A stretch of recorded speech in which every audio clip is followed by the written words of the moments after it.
We young boys here no me. Ben for so no me. Aine. And then your ministers binum kura ma hu president wa Ghana ogina kejetia verse amokazo o twi Rollins. E na yi hu no. Nti young mrante nkwa na no. The question is emrade ya shet order from colonial era na we omo abrofo na ban na we o. Enye ye na ban na we. Say na no na me cheche mu. Ye status book no. So when your lawyer be na wakwadare wo mrami pa obitwitwa ye chiwi obitwitwa ajo. Colonial law. Afi na ye be hihye ye mra foforo bi. Efa wi ho. Oh na mbesam che. Emrade ewo. But the question is, my problem is with the policy makers. Who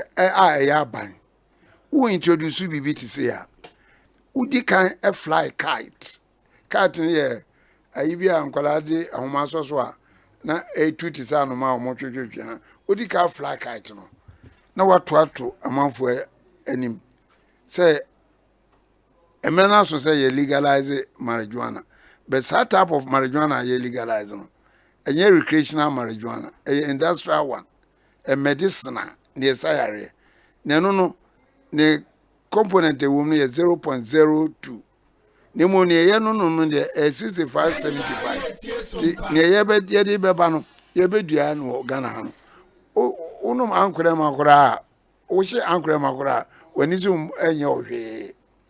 Natchez, I did not 20 teams there. Oh, sir, we never, yes, Yabedian, dear. And here we are, yes. Na sana ko parliament na parliamentarians also almost to ono sebe ya na eyi omo nto omo represent here almost be fifi ma ya research mu say the most yan regularize we e dey type of we na yan diga na obi kura tenchan ye read bill na as we dey yam na utimi minister na timi cheche mu say oh sa dey na e be bo aman no oh na person che na ansa na aba be say we say bi anu ewi na politics awuram na de akufa de say na afeni ya man be say share de be shi bi papa ono onim ho hwe no sa na obeka no ampa so omo ka na afeni ya huna mane afeni am robbers be be ku wi na wi so enti abane ye hwe ya wi na be dia okoje 3 billion afeni ansom wi na mo kwa akodi nam say communication no amfa kwa muntino ama nipa the leeway to speak against it. The one is Africa, a country like Lesotho, Morocco, Malawi, Gambia, Senegal, Rwanda. I mean, many countries legalize it. That type of view. Now, we are saying, what do we do? You, you're regulating the planting. It is almost that type of view, no criteria. Na se uko titi se me ko tina me dia koton a uko odi kokra obi obeto no achi oba abeji nizika wanye wi a center wom no sukra no a different from original one recreational one na bisa won se medicinal one a yede be ye wo factory wa ye ni factory wa tie raw material ye de ko amanone na man omo de omo wo factory a omo produce e man kun a omo de omo tin fa bebre oil womu oil pa wom omo shi wi no ya ben ho hwe omo shi ana ye dura no na won say I say oil bi aye eno de sa medicinal one aye bi dua no oil na wom no ye be 89%. Sa oil na mu hia onye haban no omo extract oil no on person no omo de aye nuro bebre obi ho a okonom aye a cough mixer bo na ni su kin no unu ade wo cough mixer bebre cocaine de mixer